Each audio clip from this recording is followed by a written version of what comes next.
It's the Score North Twin Show.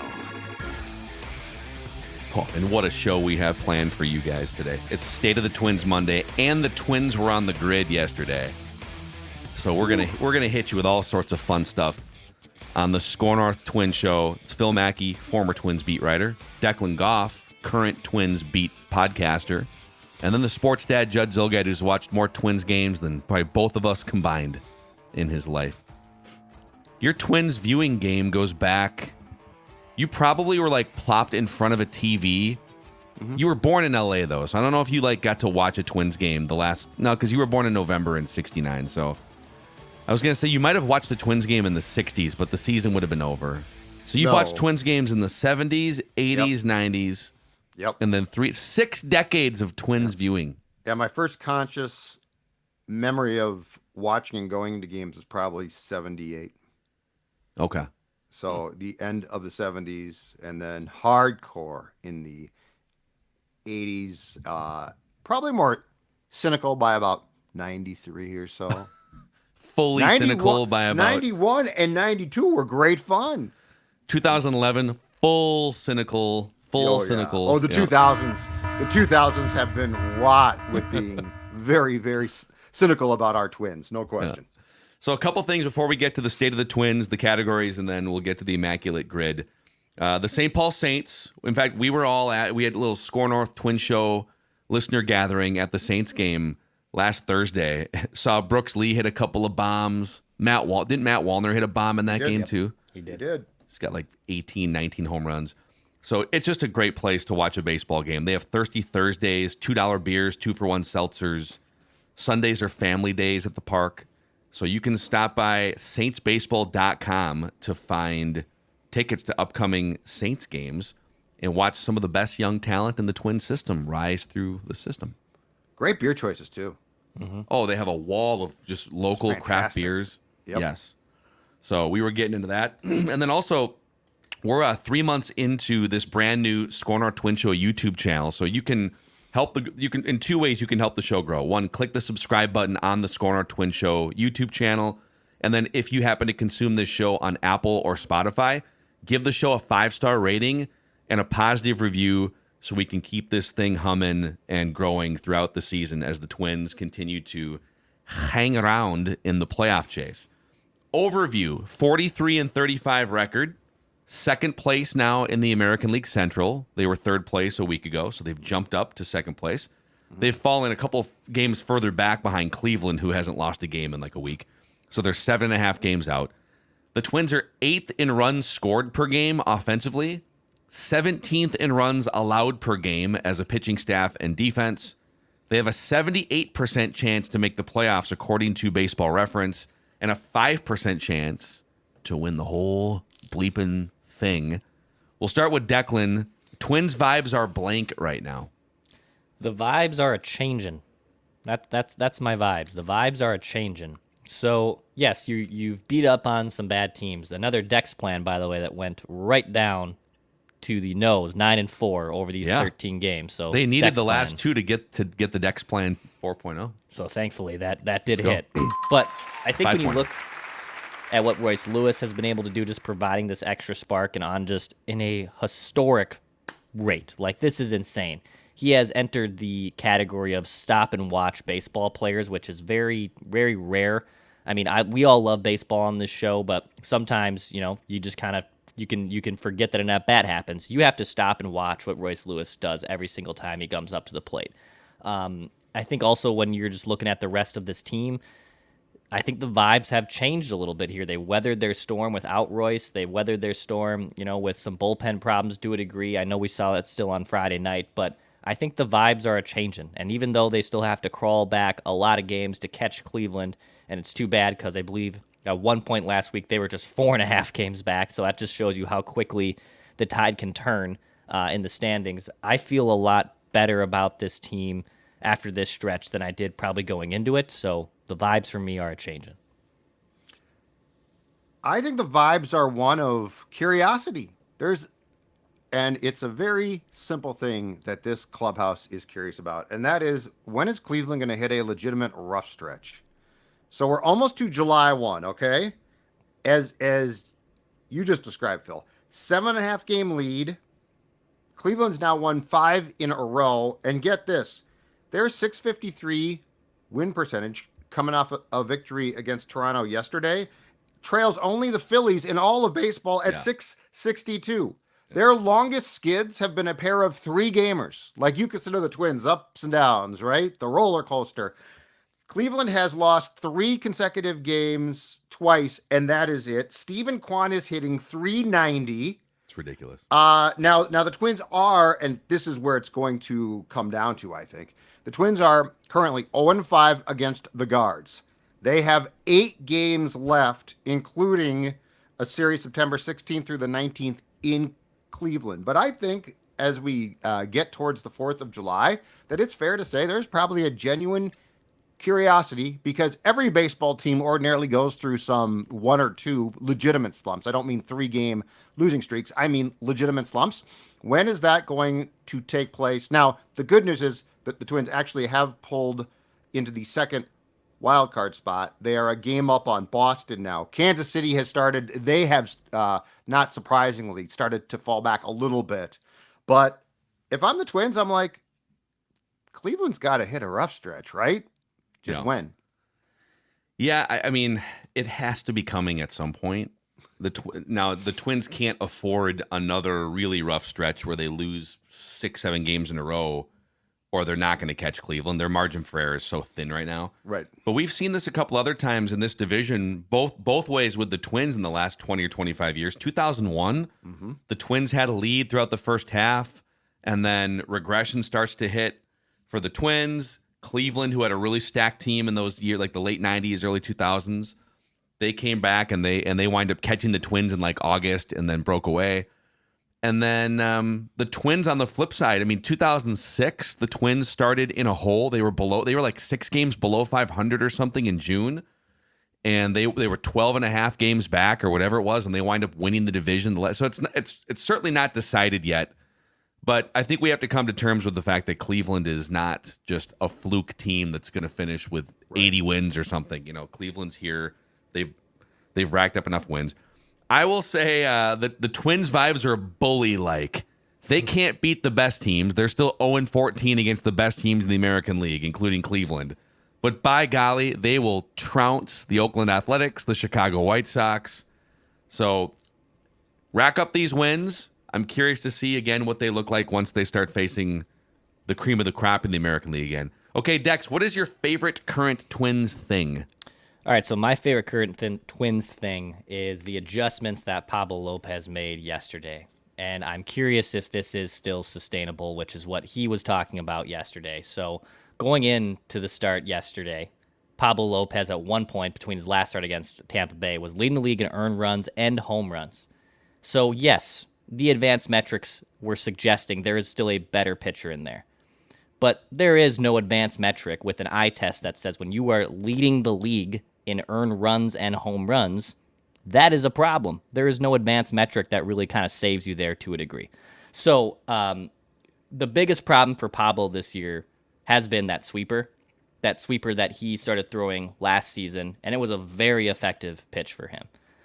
This year, it's been getting hit a ton. It's got hit hard a lot. And I asked Pablo about that after the start against Tampa Bay last week, and I said, why do you think that pitch has been hit a lot more this year than previous years? And he said, well, I think because I started throwing it last year, no one ever saw it before. So as an offseason happens and people start locating it and starting to figure out how to hit it, it became a lot more hittable. And it wasn't a pitch he wanted to ditch necessarily. And some of the execution, like if you look at where that pitch is going from last year compared to this year, it's around the same area. The biggest difference is hitters were chasing that sweeper a ton outside the zone. This year, that was not the case. They are laying off that sweeper if it's outside the strike zone. They will take it. And then it becomes a lot more hittable. So yesterday, and I know Pablo, Rocco, even Christian Vasquez, I saw in post-game comments, were talking about how, well, we're not going to divulge into too many things of what we changed. Well, if you go look at the pitch mix that Pablo had yesterday, it was different than any of his pitch mixes all season. He relied heavily on his fastball. He relied secondary on his changeup, which has always historically been a really good pitch for him. And he threw that sweeper 11 times. That has been his second most used pitch up until this year. It was his second most used pitch last year. It was a great pitch for him. He is going to dial back the sweeper. Now, Interesting. Do teams start sitting more on fastball? Do they start sitting more on changeup? For sure, there's going to be adjustments. I don't think it's just going in there and throwing 49% fastballs like Pablo Lopez basically did yesterday. But when I did watch the sweeper on during the game yesterday, he was throwing that a lot for just strike one. So he gets that strike one pitch. Now he has a fastball changeup to work with. He's ahead 0-1 in the count. Life becomes a lot easier.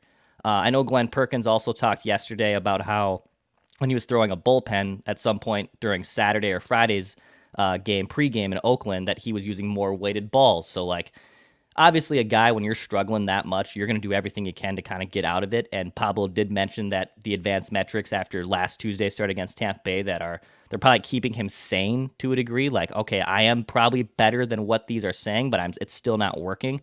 I think those adjustments, I'm curious if it's the same kind of a pitch mix going forward. Because if it's fastball, changeup, and just some of the sweeper, 14 strikeouts yesterday, just one on the sweeper. This is a fascinating adjustment. Yeah. So basically, he starts throwing this pitch last year, and because it's new, and this happens all the time with hitters, where like you'll go the first trip around the league and you'll hit 350 or something, and then they rack up data, they rack up information, they have scouts that are watching you, and then the second, third time through seeing different pitchers, or even like in a game, the adjustments in a game. So basically, the league was caught off guard last year. Oh my God, Pablo Lopez has a new pitch. This is crazy.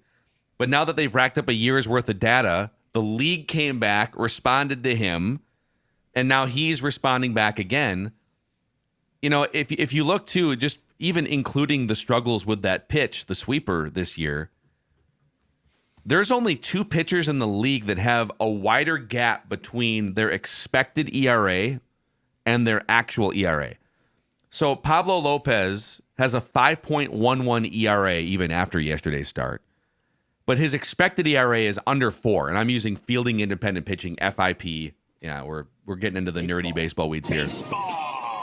But what that would tell you is even without like major adjustments, his strikeout rate, his walk rate, like just everything is sort of in line where the numbers were going to even out. So I mean, if this adjustment is the thing that clicks, he probably goes back to being a Cy Young candidate. I mean, he's probably not going to be getting votes this year because the first half's been so clunky, but who cares at this point? The Twins are where they are in the standings. If he can write it for the second half of the season and for the playoffs, that's all that really matters, right? But that's fascinating, Dex. What's the adjustment then, though? I'd be curious now as he evolves with potentially this new pitch mix, like how teams then adjust to him. Well, I mean, he probably got too predictable with of when he would throw it and the sequencing. I got something for you guys on Pablo and the psychology of pitching. I would argue, without any reporting at all, that he probably really misses Sonny Gray. Because if you guys recall, he and Gray were thick as thieves, and Gray is a baseball junkie. You talk about baseball. Gray is in the weeds junkie competitor, which is great. But I remember Pablo always talking about like he talked to Gray and what Gray meant. Mm-hmm. And I wonder if it's harder to make adjustments when you don't have a guy who is in some ways a mentor or helps you. And I know that the staff can do it, the pitching coach, right? But I just go back to last year, and it seemed like those two were really like in sync, and Gray was, hardcore. So just thought. Yeah. I mean, Pablo's definitely taken like the leadership role of that pitching staff. I mean, he had to because they lost Sonny Gray, but like even the vibes with the Wheel of Fortune game and him just remaining like mostly pretty positive throughout a clunky traditional start. Yeah. And adjustments going forward, like, is he probably going to be throwing more fastballs? I think so. Like, I think that going into this year, he's only throwing like 38% fastballs. That's a big jump that what took place yesterday. Mm-hmm. And again, how do you stay, though, not as predictable? Because now you're throwing a pitch that is easier to hit. Like, even though if you're not going to be touching 100, and he was touching 96 yesterday with that fastball, there are some predictability patterns that can happen with throwing a fastball. But I think those type of adjustments, dialing back that sweeper maybe, and maybe sometimes mixing in that curveball, which he also can throw. That sweeper cannot be used at the same rate that it was last year and expect him to have the same season. It can't right now. Here's one more nugget real quick, just statistically. So Fangraphs has a ranking of every pitcher and their home run per fly ball ratio. Yeah. Baseball. That's what it's all So about. this would be the percentage of fly balls that go over the fence for a home run. And he's always been a little bit higher on the scale than some of the other pitchers, but if the season ended today, Pablo Lopez would have the highest home run fly ball ratio of his entire career and one of the 5 highest of any starting pitchers in the entire league so far this year. Mm-hmm. So 16% of fly balls that are hit off Pablo Lopez go for home runs this year. Baseball. So you gotta reel that in. Okay, Judd, what is your favorite current Twins thing? Mine is a guy that we've talked about quite a bit during the course of the season, and I feel like it gets to be we all like him, but we have pointed out his failures, especially at the plate, and that is Byron Buxton.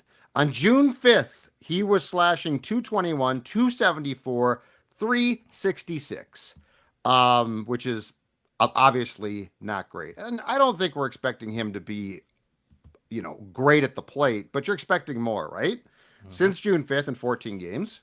So in the span of that time, he is slashing 314, 352, 529, 2 home runs, including one on Sunday, 9 RBIs, 3 doubles, a triple, 3 stolen bases. And I will say this, especially when you're at a game and can appreciate it, if he can do this, it's great because he is still, with bad knee and all, he is still so damn good in the outfield. That guy, and it's not just because he's got speed. He is a really smart outfielder. Like, he positions himself incredibly well. I think he continues to make catches look easy, and he's not necessarily diving as much now and certainly not crashing into walls, but he continues to patrol the outfield like a guy that just completely has control.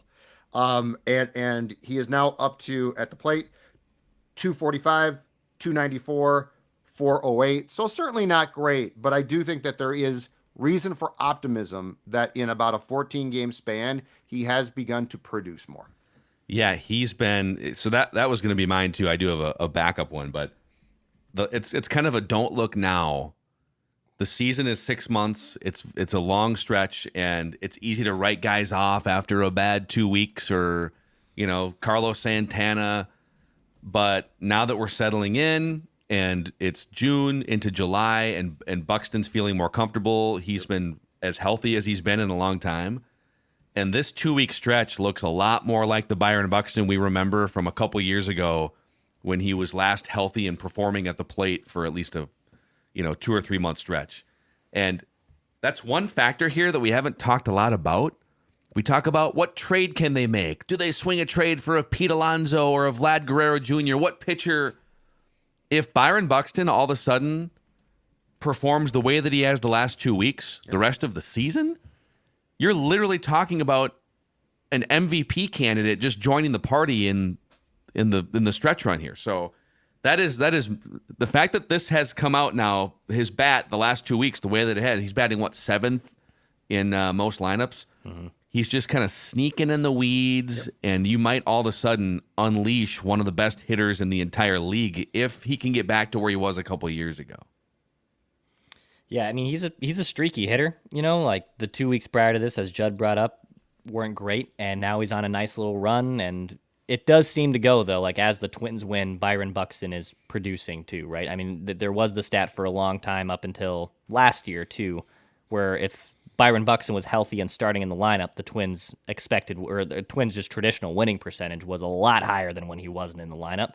But the fact he can now play center field, and just if this is the type of hitter, which is, an 819 OPS, can run into some fastballs, jumps on the first pitch a lot, can be a menace on the base paths, I will take that. The MVP player, I've just accepted. I don't think that's in there anymore. But is there still a good player in there? Yeah, there's a good player in there. Yeah. Okay, my favorite current Twins thing, besides Byron Buxton, Royce Lewis, Carlos Correa, who we talked a lot about, Dex did a great job explaining Pablo Lopez's adjustment. Let's give some love to Bailey Ober here. So he gives up a couple of runs. It was the Saturday game, right? Gives up a couple of runs early, and then settles in to throw his first complete game of his career. He needed only 89 pitches to get through a complete game. And if you look at Bailey Ober since the disaster start in Kansas City to start the season, where he goes an inning and a third and gives up 8 earned runs. So take that start out for a second. On the season, he has a 3.68 earned run average. He's striking out more than a batter per inning.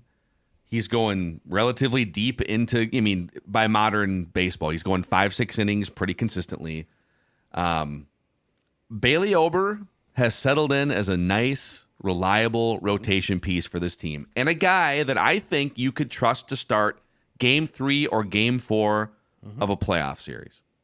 I'd like to see him do it against the Clevelands and the Yankees a little bit more, and he hasn't fared too well against those teams this year. But Bailey Ober is having a just body of work, a good first 3 months of the season. So props to Bailey Ober. Absolutely. Yeah, those back-to-back games with Bailey and then Pablo were absolutely outstanding.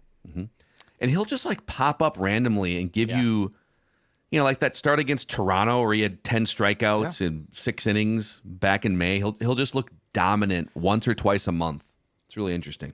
I mean, hell, if you take away the 2 starts against Kansas City, he had another clunker against them at Target Field. He had allowed 6 earned runs. I believe his ERA would be 3.19. Yeah. So you take away even the 6 earned that he allowed against Target Field at the end of the month of May. He has been legitimately one of the more effective starting pitchers in the American League this year. Yep. So, he's not going to be your staff ace, and you're going to need Pablo Lopez and Joe Ryan unless they make a trade to sort of be those guys. But right now, if they played a playoff series, it was a 5-game series. He's your third guy. He's your third guy, right? Absolutely. Yeah. Okay. Least favorite Twins thing, Dex. Back end of the bullpen. I knew this was going to happen too, by the way, when I gave my bullpen trust tree rankings to you guys last week, that we're gonna start seeing those back end guys then just absolutely explode, and that's kind of what happened. We saw some bad outings from at least the back end. I think as a whole, I've liked the Twins bullpen this year, but there is certainly a sizable gap between the top 3 guys and the last 4 or 5 guys. And sure, that is the case in a lot of bullpens. You have 1 or 2 really lights out arms and maybe a couple slappies mixed into there. But the gap between after basically Duran, Jax, and Alcala, I think there is a significant cliff there. And I see some Twins fans that are be like, oh, classic Rocco or classic Twins where they have to go into a game and they have to pitch these guys. Why is that? Well, the other guys are not available to pitch. So yes, like the bullpen arms 4 through 7 are going to have to get the necessary outs today. This is not, if Jax has thrown 3 days in a row or has thrown 35 pitches in 48 hours, he's unavailable. This is not a playoff game. This is a June game against Colorado. So you do have to rely on the Cole Sanses and the Caleb Thielbars and the Okerts to get the necessary outs. But I do think they should go out, find, they've been like linked to Matt Moore, it feels like, every year for the last 3 off seasons. Like a Matt Moore would be fine in the back end of the bullpen. Not a guy that's going to get big outs, but a guy that you can probably rely on as a solid option, as the 5th guy in your pen. I think what we've seen from the back end of the bullpen has probably been my least favorite thing over the last week plus. Yeah, they're going to need, I feel like it's so easy to find just like a couple, there's, of the 6 or 7 teams that are going to be selling, there's going to be like 10 or 15 interesting relievers. Just go get a couple. And it's not going to cost you that much. It's like we're not talking about closers. Yeah. Easiest thing to find and obtain. So, okay, Judd, your least favorite Twins thing right now. This was predictable, so it's not shocking, but I feel it's become a problem now. And that is the usage and the up and down Chris Paddock experience, which was predictable. Like he's coming off an arm surgery. His velocity was down again on Friday, which has been an on again, off again problem. 3 runs in 4 2/3. He has now allowed 8 runs in 7 innings in his past 2 starts. His June ERA is sitting at 7.79. The Twins came out, I think it was Baldelli after the game on Friday, and said we are consider skipping him his next start. 15 starts in 2024, 5.29 ERA at this point. This is not a surprise, but I think it is an issue. And here's the problem. I don't know if skipping a start is going to be the fix. It might fix him short term, but I mean, if you look at the last 2 years, he basically didn't pitch. And now he's pitching on a regular basis. And I don't know that you can expect to get a full year from him. And Ober's a godsend because of that, because he clearly has picked up some of that slack. But in a division in which I think at some point in time will probably compete, feels like the Paddock slot has to be improved a bit. And I don't know that you can skip him for a start and then say, okay, hopefully that works, and actually have it pay off for the rest of the summer, and hopefully for the Twins' sake, potentially into the fall. You know, they really protected Bailey Ober a lot going into this year, right? Like they put him on the IL, they put him to AAA. He was frustrated. They demoted him because they didn't want to, they want to limit his innings. And then all of a sudden, Bailey Ober's starting a playoff game in the ALDS in Houston. Yeah. I wonder if that's probably maybe a similar plan. Now they drafted Ober, they developed Ober. They've been very careful with him. It's different when you acquire a guy like Paddock, but maybe he is, a little dead arm is obviously setting in here, but maybe his best role is again being an arm in the pen. Like maybe I was going to say that too. Maybe that's what it is, dude. Just he's got a good fastball. Yep. He gets the biggest thing that I noticed with Paddock, and by the way, like one of the coolest guys to talk to in the Twins clubhouse is Chris Paddock. I like his accountability. I've mentioned the whole third person thing, which is funny. But I think Paddock would just be best served in the pen. And when I watch his starts, he just gets foul balled to death. Like that's why his pitch count gets racked up. I was sitting next to Judd saying, this is what happens. It feels like every time he'll allow 7 foul balls, and now you have a 9 pitch at bat, and it racks up a pitch count. So yeah, maybe a transition to the pen might be the best move here. It's like if they had 5 starting pitching options banging down the door, we're already kind of worried. Is Simeon Woods Richardson for real? We're not 100% sure. Right. So they just need, and Louis Varland has not shown in AAA to this point that he can, or in the bigs, like he got hammered on Sunday. He's a reliever, man. They have a bunch of relievers that they're trying to make starters. Here's my biggest question with Paddock, because you do see the talent, you see the strikeouts from time to time, and yes, he does get foul balled to death. But my biggest question is: are they chasing a ghost from 2019, like the 2019 version of Chris Paddock? By the way, in San Diego, which is the most pitcher-friendly park in America. He comes out as a 23-year-old, his rookie season, 3.33 ERA. He gives them a bunch of great innings over the course of like the 5 months he was a starter. And it's to this day by far the best performance he's ever put up. Durability, everything as a starter. Then the pandemic year was kind of a weird year for everyone. Injuries started from after 2021. If you look at like his wins above replacement, the last 5 seasons, take away 2000. So he was worth 3 wins above replacement in 2019, that's a very good, that's a well above average major league starter. So three wins above replacement. He's been below replacement level collectively in the 5 years since. Now there's been stops and starts and injuries and things. I think Declan might be right. He's talented, but what are we doing? He's 28. It's whether it's durability issues or I think he could be a super high-end dominant reliever. I could see him being like a closer with that personality at some point.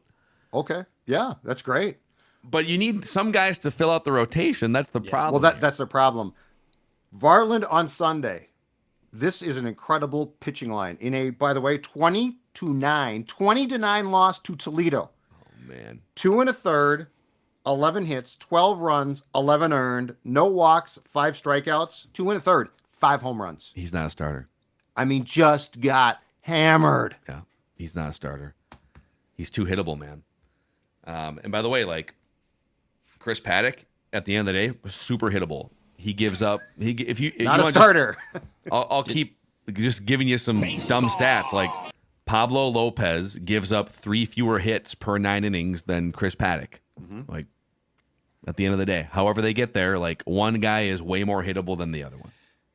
I saw this from Driveline. I don't know if you guys saw this over the weekend, but Driveline, which has helped kind of rework a lot of great arms in baseball, including arms on the Twins, Joe Ryan, Griffin Jax, etc. They threw out this idea that they should actually move Griffin Jax back into the starting rotation.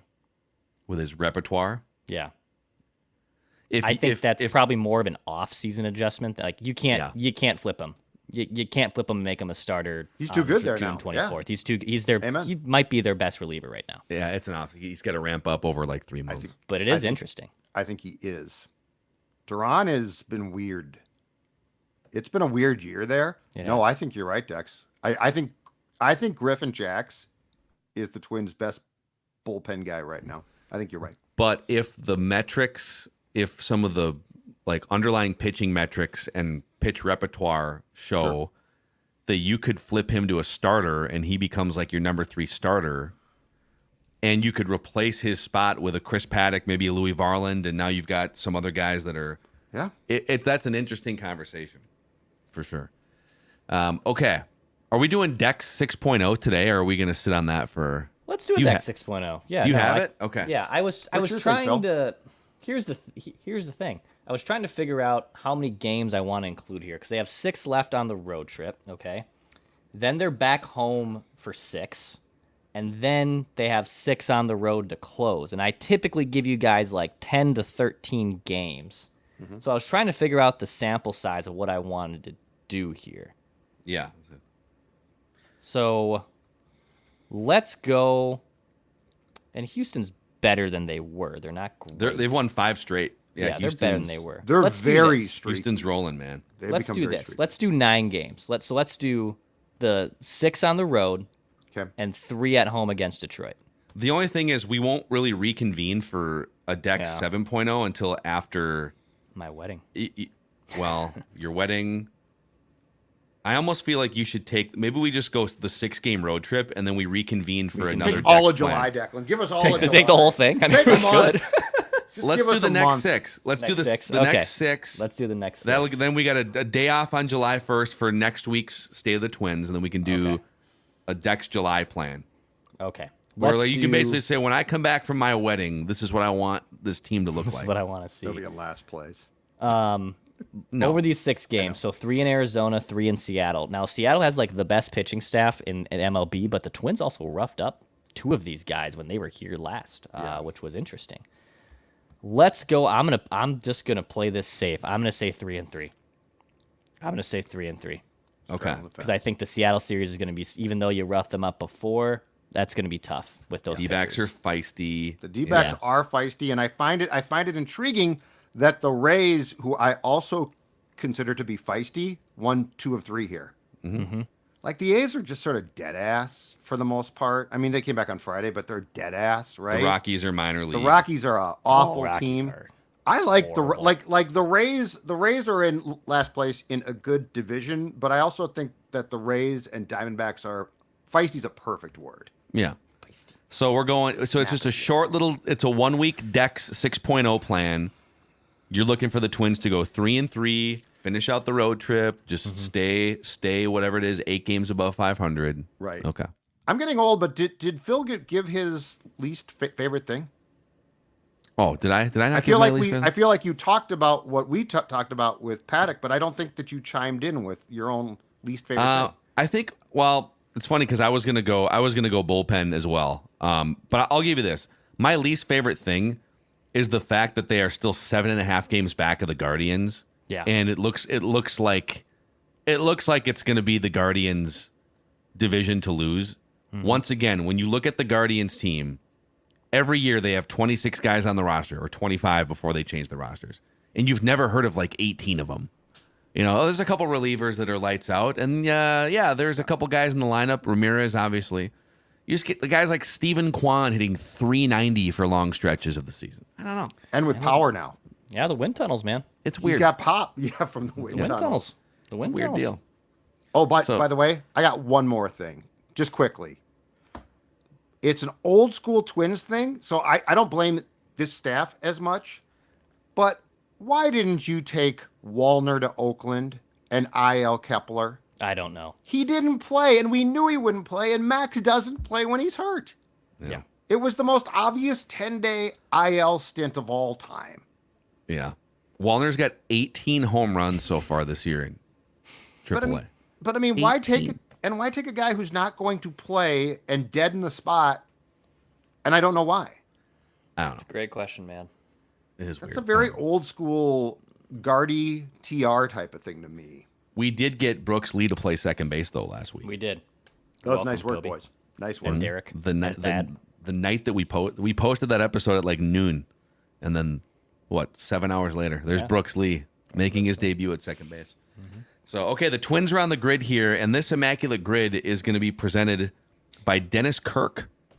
Dennis Kirk is here for all you riders out there. We finally ditched at least some of the rain. It's riding season, whether you ride a motorcycle, an ATV, a UTV, dirt bike. Dennis Kirk has 185,000 parts, apparel, and accessories for those aforementioned vehicles. Also, check out their first annual Minnesota Garage Build Bike Show powered by Dennis Kirk, Saturday, July 13th from 10 a.m. until 5 p.m. at Running Aces Casino and Racetrack. Dozens of custom-built motorcycles, hundreds of dollars in Dennis Kirk gift cards, local food trucks, live DJ, all details at DennisKirk.com. And Nicolay Law is the exclusive personal injury law firm of the Score North Twins show. Local folks residing in Twin Cities communities that just happen to have law degrees, here to help you get the compensation you deserve after an accident. So if you've been injured, get Minnesota's local award-winning injury lawyers at Nicolay Law. That's NicolayLaw.com, or give them a call at 1-855-NICOLAY. Okay. Baseball. Dex has popped the grid up on the screen for the YouTube audience. For the audio audience, we will do our best to explain what's happening here. So we're looking for the most obscure players possible to fill out these squares so we can have a low rarity score. But we're looking for a Twin who was also a Tampa Bay Ray, a Twin who was a Royal, and a Twin who racked up, or a player who racked up 40 career wins above replacement who played for the Twins at some point. I'll come back to that in a second. We're looking for a Met who was a Ray, a Met who was a Royal, and a Met who had 40 wins above replacement. And then a player who played at least one game at second base who was a Ray, a second baseman who was a Royal, and a second baseman who had at least 40 career wins above replacement. So for some guidelines on the wins above replacement, a really good season is 4, 5, 6 wins above replacement. Yep. An MVP season would be like 8, 9, 10 plus WAR. Okay. So Hall of Famers are usually like 50 WAR above. Yeah. That's kind of a benchmark. Yep. So this is like, think about players who were really good for 10 to 12 years. If there's a player that was really good for 15 years, almost certainly had 40 wins above replacement. Okay. And the best way it is to think of guys that had briefer stops with these teams, right? Like a Twins, like not, Steve Carew. Carlton. Yeah, right. Because like Carew, Killebrew, they're obvious, but that's what Twins fans are going to put. Yep. Yeah, Steve Carlton's perfect. Puckett. I mean, Winfield. Yeah. I don't know. He's a Minnesota guy. Molitor. Yeah. Yep. Okay. So, Judd, you tell us. You want to start with the WAR? Let's start Twins WAR. Sure.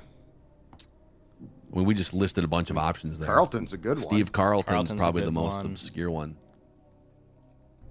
Oh, we get the pop-up ads. Oh, the pop-ups are back. The pop-ups are Immaculate in full Grid. force. Like, I understand. Dex, you got to turn your ad blocker on your browser. I don't know. I'm gonna be a big boomer here. I don't know how to do that. Really? What? I thought it was just I on thought all you the knew time. everything on computers. You could try Googling how do I turn my ad blocker on. We I'm are in the devastated. middle of it, so I probably No. can't do it right now. I'm devastated you don't know this. But, yeah. We'll figure it out. Anywho, We'll figure it out for next time. Okay. 40 career WAR. Steve Carlton is a good one. Carlton? Who else passed through here? But I think Carlton's the best one. Jim Cott played for 20 years and was really good for a long time. It's an old school one. Yeah, because he started with the Senators, moved here, and then I think was here through like 71. So I would say either Carlton, Cott, or if there's another one that passed through. Don Baylor? Don Baylor 40? How long did Don Baylor play? a long time. But I don't He's a know good if player. he'd be for. Yeah, very good player. Huge home run in '87. All right. Steve Carlton? Sure. Yeah, let's do that one. This will be, come on, be 2% or less. 1%. 1%. Dude, couldn't have done better than that. Okay. Look at that streak. Twins, Rays. So I got Plouffe? ad blocker Plouffe? installed on that. That's good. Plouffe would work. Span would work. Grant Balfour? Did Balfour? you pitch for the Rays? Grant Balfour we would work. didn't we do? Oh, he was a random twin. Yeah, he was a random twin, but Yeah. I'm just thinking. I will. trying to get bullpen guys. I was gonna say Jason Tyner, but Jason Tyner works for. He was a Met and he was a Ray. That's a good one. Oh my. That's a good one. Well, let's put So- that in for sure. Yeah, that this will be ridiculously low. Jason Only Tyner. wow, 1? I thought it'd be a sub 1. Yeah, you really Some came deep at cuts? it like You this came is in gonna hot be there. I mean, 0.003, and then it's it's We a could have Jason gone Carlos Gomez would have worked. He probably would have been higher than 1%. Yeah. Victor Zambrano. Wow. 1%. We're at 1%. It's good. Declan's devastated. I'm- You thought it was It's going to be okay. like 0.03 or Yeah, something? like I mean, come on. I thought I was the only big Jason Tyner fan. So who's a bullpen guy from the Twins? You guys who pitched for the Which Rays? one? Oh, Maharis? Kevin Jepson. Kevin Oh, Jepsen, yeah. Kevin that's good. Jepsen. Love it. Love that. Let's do that one. Yes, a that's a fun good one. Kevin Jepsen. That trade was a big deal. It Do you was remember a that, big Phil? deal. Yes. Yeah, it was ridiculous. 0.09. There we go. Kevin Jepsen trade. That's lower He than was Jason. the Okay, Twins Royals. I will crack my knuckles and give you two guys I covered from the 2010 to 12 Twins: Dusty Hughes Okay. and Ron Mayhay. Oh, Ron Mayhay. Mayhay. Let's use Mayhay. They were cycling through lefty specialists. Had to get that key out before he lifted him. pitched in 163. I think.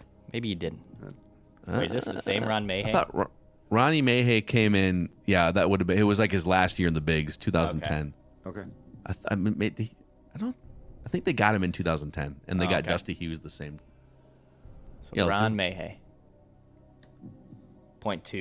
0.2. Nice. We could use Danny Valencia for 1 game second as a guy that played at Kansas City. He played multiple infield positions. Okay. I feel very away. confident about that. Obviously, like, he didn't play short, but Old Danny Valencia. Fire away. Do it. 0.06. 0.06. Holy look cow. at that. Look at that look, too. Wow. That guy's going to the bars. You can tell right there, can't you? My only like obscure one for Royals second base was my guy Willie Bloomquist, but he would have been higher than 0.06. It's a long time. Royal. Carlos Delgado will be probably the highest for Royal Met. Royals. Delgado Mets. played for the Oh yeah. I don't know that he KC? played Oh. for the Royals. Oh, who Toronto. am I thinking of? He was a Toronto. Toronto. And then he was with the Mets. I don't remember him as a Royal. You're right. I'm wrong. Pitchers. Outfielder from the 90s, Brian McRae. Played for, he was a Royal, He was a Cub, Cub, right? Met in Yep. the 90s. Yep, that's good. Brian McRae. Cone is probably BRI. the top one. Kyle Farnsworth. Bondsworth. Brian McRae. I think Brian McRae is probably. Yep. There you he go. is. There you go. Hal's kid. He was a good player one time. 0.6. Oh, yeah. 0.6. He was a really good player. All right, so I think we've once tried Bartlett here and it didn't work. For second base, Yes. Ray. I'm Let's not having try him deja again. vu. So, who was Well, another Ben Zobrist is the first one that Bad. jumped in, but Yeah. he's He's going to be That'd high. be He's going to be high. around that same time.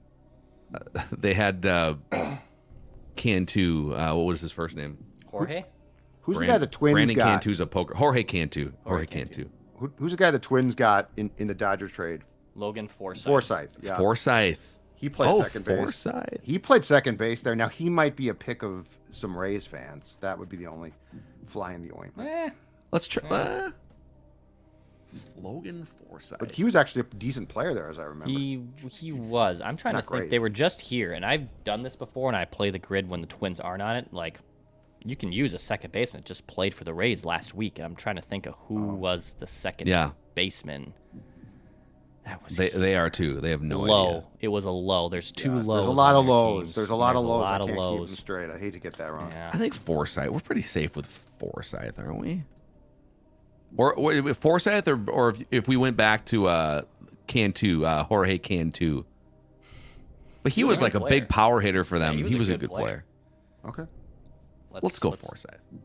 Come on. Be under 1%. 1%. Oh wow. Okay, I so thought what it are we was gonna be sitting at here? 3 At least. This is way low. This is a pretty good grid here. We got 3%. We're under 4% right now with 2 squares to go. All right.